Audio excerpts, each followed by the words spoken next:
Test 1. You will hear a number of different recordings and you will have to answer questions on what you hear. There will be time for you to read the instructions and questions, and you will have a chance to check your work.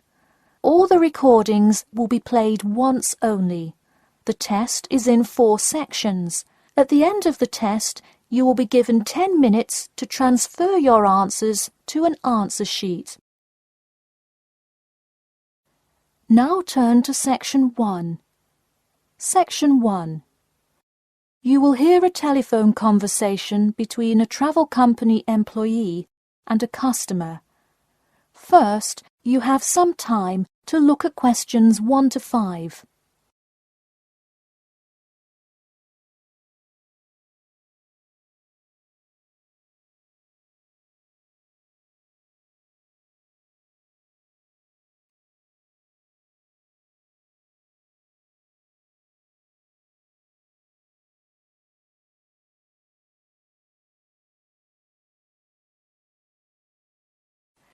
You will see that there is an example which has been done for you. On this occasion only, the conversation relating to this will be played first. Hello? Hi, good morning. This is Talia from Parrot Bay Travel Agency. Is Robert Goddard there? Yes, speaking. The man says that he is Robert Goddard, so Robert Goddard has been written in the space. Now we shall begin.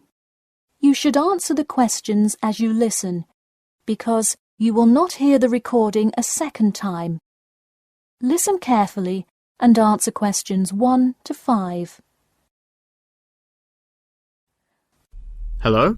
Hi, good morning. This is Talia from Parrot Bay Travel Agency. Is Robert Goddard there? Yes, speaking. I'm so sorry that I made such an early phone call, and I'm calling to ask a few questions about your most recent vacation. Could I have 5 minutes of your time? Sure thing. Great, thanks. Now, I see here that you visited Melbourne. Was this your first visit to Melbourne? No, I have actually been there twice before. I see. Now, what would you say was your favourite part about Melbourne? Well, I did like seeing the exotic wildlife, and there are great sights to see, but I have to say I was most impressed by the amazing weather. Yeah, the weather there is amazing. Which of the sites listed as part of our official tour did you see? And of those, which was your favourite? First I saw the theatre, which was beautifully designed. It was not nearly as cool as the town hall, though.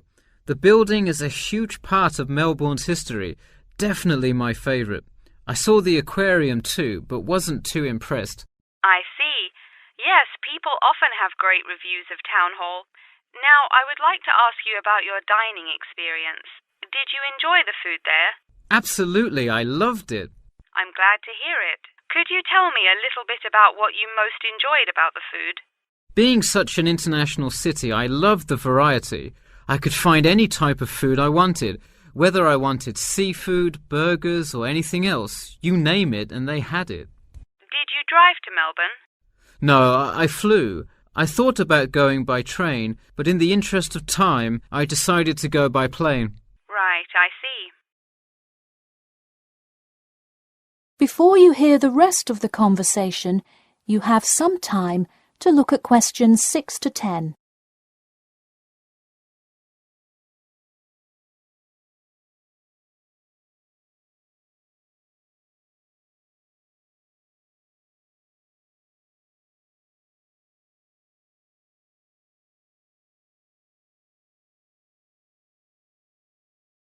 Now listen and answer questions 6 to 10. And would you mind telling me whether you are under 20, between the ages of 20 and 40, or older than 40? It would be nice if I was still under 20. My vacation probably would have been quite different. Actually, though, I just turned 41 last week. Oh, happy birthday. So, did you treat yourself and fly first class? No way. I would love to have a budget that high. I'm more in the mid-range income level. I wasn't always, though. I spent much of my life in a low-income household. I see. That answers my next question then, of income level. And what was the purpose of this visit? I had to go there on business a lot before and decided I would go there for tourism this time. I see. And what is your occupation? I am mainly a computer programmer. I also write for a travel magazine on the side, which is why I visited Melbourne before, but it's not my main source of income. I see. Wow, it sounds like you work a lot. Yes, I am very busy, which is exactly why I took a nice week-long vacation to Melbourne. I completely agree. Would you care to comment on your accommodation? My hotel was a good value. Staying in the city can get really expensive, so it was nice to find such a good price for the location and quality. I'm glad I didn't end up in some cheap motel in the middle of nowhere. I'm glad you didn't either. Well, thank you for taking part in our survey, and I'm glad you enjoyed your vacation. No problem. Take care. That is the end of section 1. You now have half a minute to check your answers.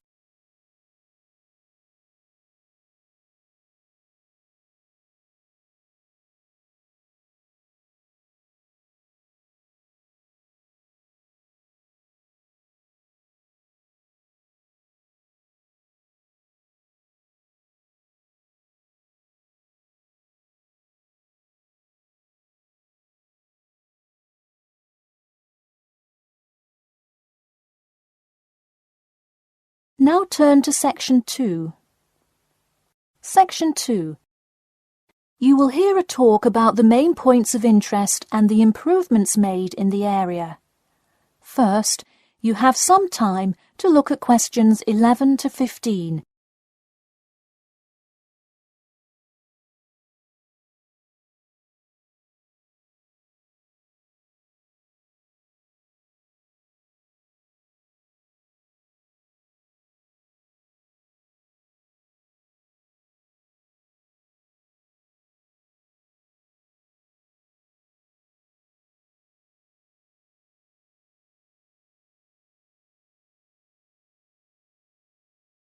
Now listen carefully and answer questions 11 to 15.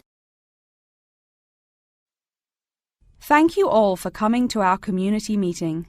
As you know, we're excited to unveil our improvement plan as we look forward to the influx of tourists in the summer months. I'll start with a quick overview of the main points of interest in the area for anyone who may not quite know his or her way around yet, and then I'll get to the improvements made. First off is my favourite, the Science Museum, which is on the corner of St George Road. If you have not visited yet, I encourage you to go before the busy season. It is absolutely spectacular. There is even a flight simulator you can try out. Just west of the Science Museum is the National History Museum. It's a sight not to be missed as well, with each floor devoted to a different era in our nation's history. There are special exhibits for children with interactive games and fun history lessons too. If you're looking for parking, it is available on the intersection of Queen Street and South King Street in the car park. Standard hourly and daily rates do apply. The best place for souvenirs is the shopping mall, though it gets extremely busy during peak times. You can get there from the Tube or the entrance on Timber Road, just south of Cornwell Road. This area has students everywhere, usually from the primary school across the street from the shopping mall. Classes often take field trips and engage in guided tours through the area. So that's the overview of the main sites, and hopefully by now I've given you a general idea of the area. Before you hear the rest of the talk, you have some time to look at questions 16 to 20.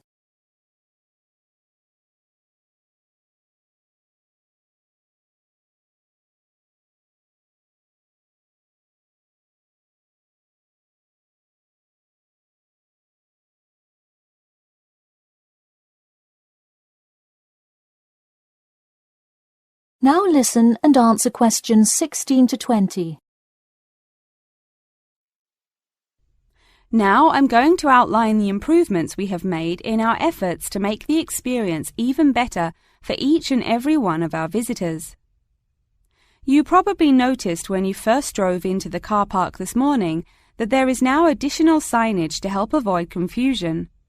The directions were not entirely clear at first, so we have increased the number of one-way signs indicating the correct direction of traffic flow. Not far from there, in line with our mission of giving back to the community, we constructed a brand new playground for the primary school. It is really something to be excited for. The equipment is state-of-the-art and includes swings, a small climbing wall, and even an obstacle course. Now we'll head north and take a look at the Science Museum. In response to our feedback from past visitors to the museum, there is now free information available outlining not only upcoming IMAX showings, but also natural wonders like meteor showers, eclipses, and other cool natural events. The Science Museum isn't the only museum improving the experience of its visitors. The National History Museum has added an entire new wing to its facility to accommodate the large crowds of people gathering to see the Civil War exhibit, Inventions Timeline exhibit, and other wonderful sections of the museum. The increase in space will definitely give a more calm, comfortable experience for visitors. And finally, remember when there was actually a line at the mall entrance from the tube station? It was terrible trying to get anywhere from the tube because foot traffic got so backed up sometimes. We have addressed that by adding another entry point into the mall from the other end of the platform to disperse the crowd. So those are the major improvements we have made. Clearly, having too many people that want to visit and enjoy what our community has to offer the public is a good problem to have, and I am confident that we have made the changes necessary to accommodate the growing interest in the area. As always, we welcome any questions, comments, or concerns about the new improvement plan. In a few minutes, I will open up the floor for questions, but you can also contact me or any other board member by email or through the city website. Thank you for coming, and I now encourage you to stay for the questions and answers panel occurring between now and 10:30. That is the end of section 2. You now have half a minute to check your answers.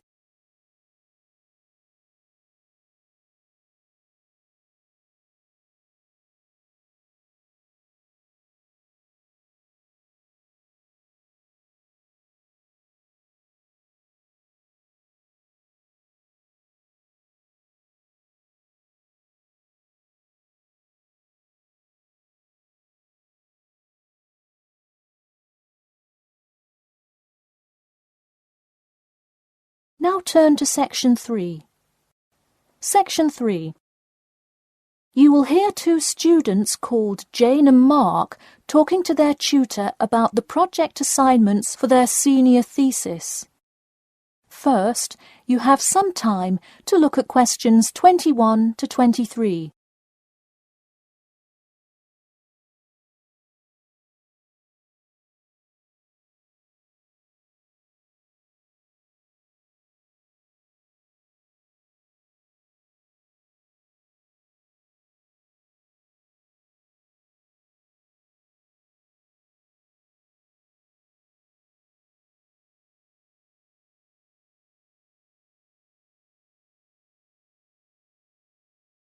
Now listen carefully and answer questions 21 to 23.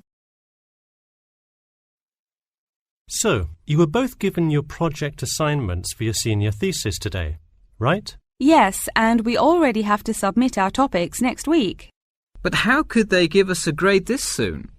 No, next week's due date will not be counted towards your final grade. The teachers are just going to read your topic and give you feedback. Oh, I see. So first we should come up with our topics, and then what? Well, once you know what you want to study, you need to think about how you'll study it. You need to decide on your research methods. The methods will be the main part of your paper. What about the results section? Well, I can give you feedback on that, but you will be the one carrying out an experiment, and thus will have to produce the results on your own. What I would like to do today is practice writing research papers before you even begin your report. I'll give you samples of old data from past experience, and you can practice writing results and drawing conclusions. I think that would be really helpful. Yeah, it sounds like a lot of extra work, but I'm sure it would make our actual project easier. You're exactly right. So let's get started. First, let's try this simple experiment on fruit flies.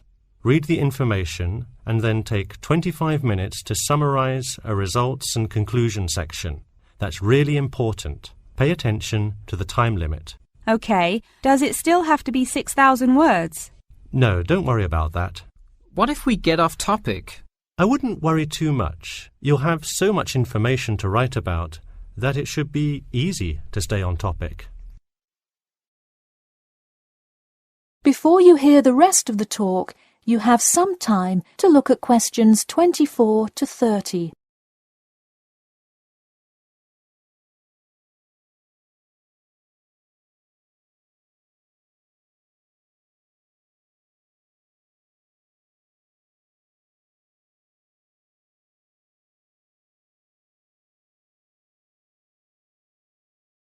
Now listen carefully and answer questions 24 to 30.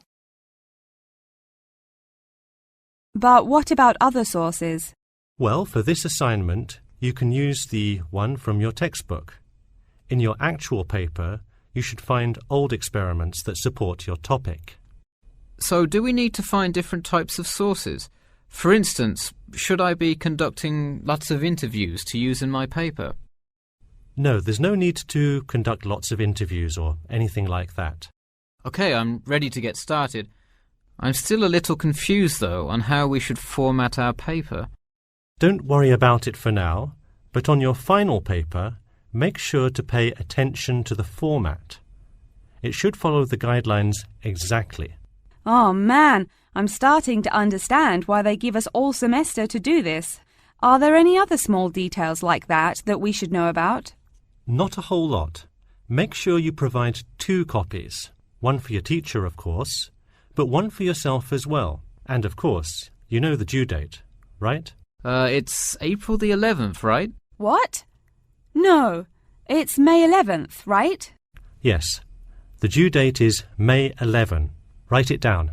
Oh, wow, yeah, I need to note it. Also, I'm having trouble finding information on my topic. What if I can't find enough good sources? It's all right to change your topic. Just make sure to do it before the beginning of April. Oh, really? Wow, I'm definitely going to change it then. Just make sure to write a note to your teacher, letting him or her know. OK, so getting back to writing this sample paper, where do we start? Should I just explain the experiment and what happened? Well, you need to start with your hypothesis. What do you think will happen? And then describe your procedure. Then you can write up the results and your conclusions. Oh boy, I don't know if I can handle any more instructions. That is the end of section 3. You now have half a minute to check your answers.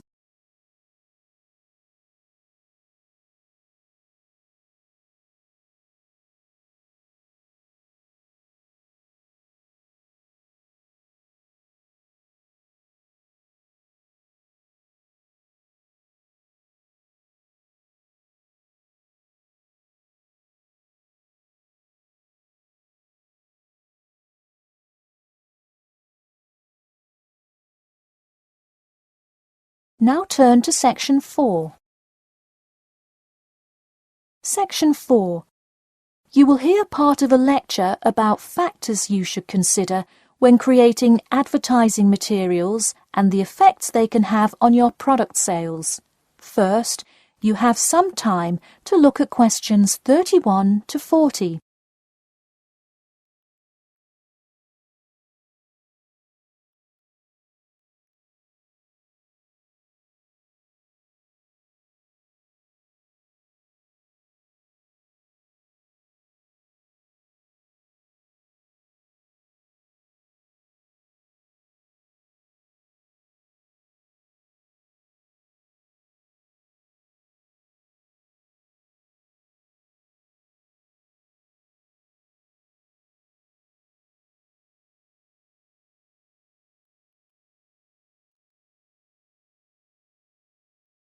Now listen carefully and answer questions 31 to 40.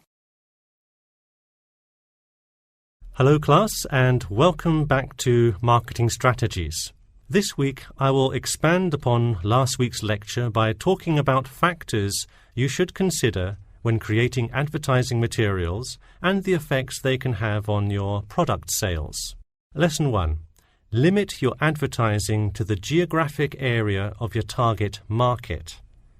Though you may have a product that people want in a large area, the distance that customers are willing to travel is a significant factor in their choice of where to purchase that product. Take this example. If you're really hungry and decide you want a burrito, would you choose the restaurant that is a block from your apartment, or the one that is just as good, or even slightly better, across town?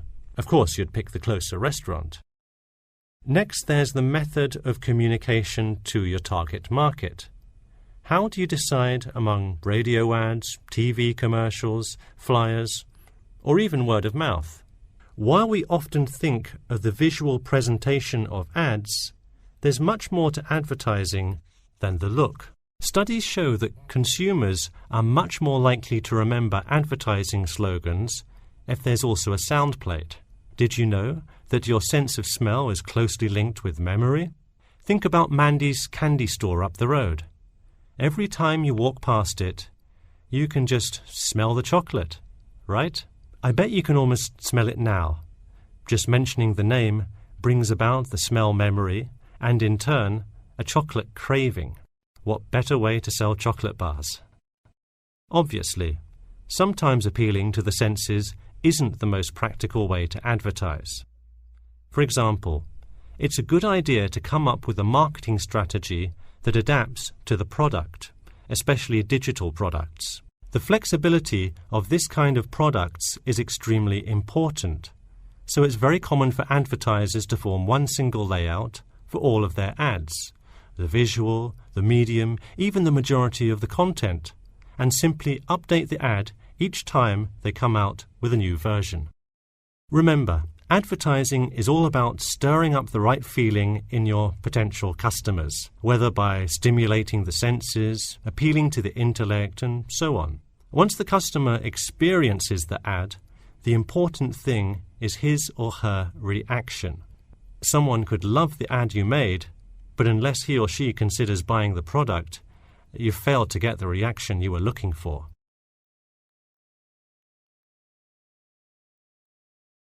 So once you have successfully reached your target customer and you have his or her business, often you will want to expand to a larger market. More often than not, the same marketing strategies you used in your small campaign may not work for a larger audience. The larger you scale your product, the more factors you must consider. For instance, Apple operates worldwide, so they must tailor their advertising for each market they enter.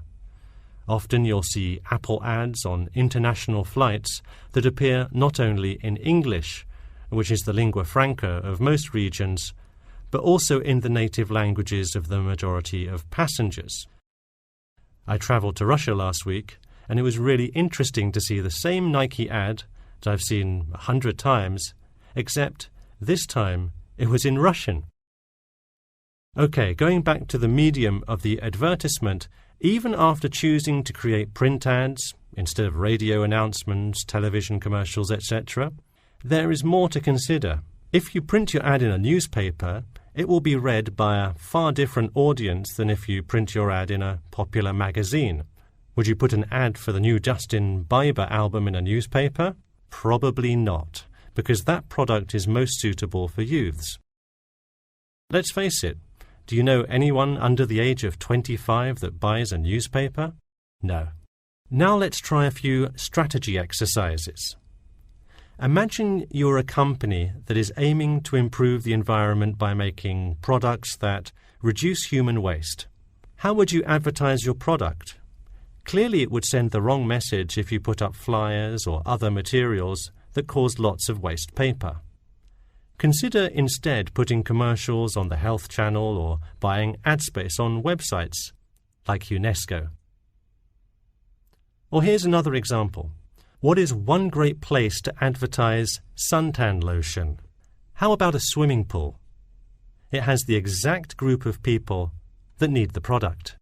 All right, one last thing. Let's say you're filming a commercial for a water filter pitcher. What would be good scenery to use for the background? Think about somewhere calm and relaxing with clean, fresh water. Can't you see how much more effective a commercial with the beautiful scenery and flowing rivers of a national park would be than, say, water dripping from a tap? So to wrap things up today, think about the geography of your target market, the type of marketing material you should use, and the most effective way to appeal to the customer in order to make a successful ad campaign. That is all I have for you today. Make sure to read through Chapter 8 for Monday if you have not done so already. Okay, now I'd be happy to answer any questions you may have. That is the end of Section 4. You now have half a minute to check your answers.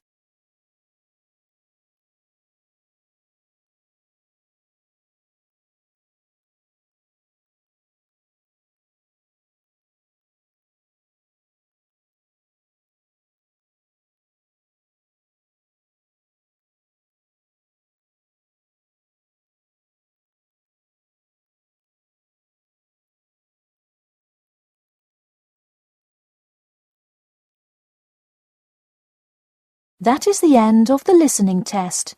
In the Ielts test, you will now have 10 minutes to transfer your answers to an answer sheet.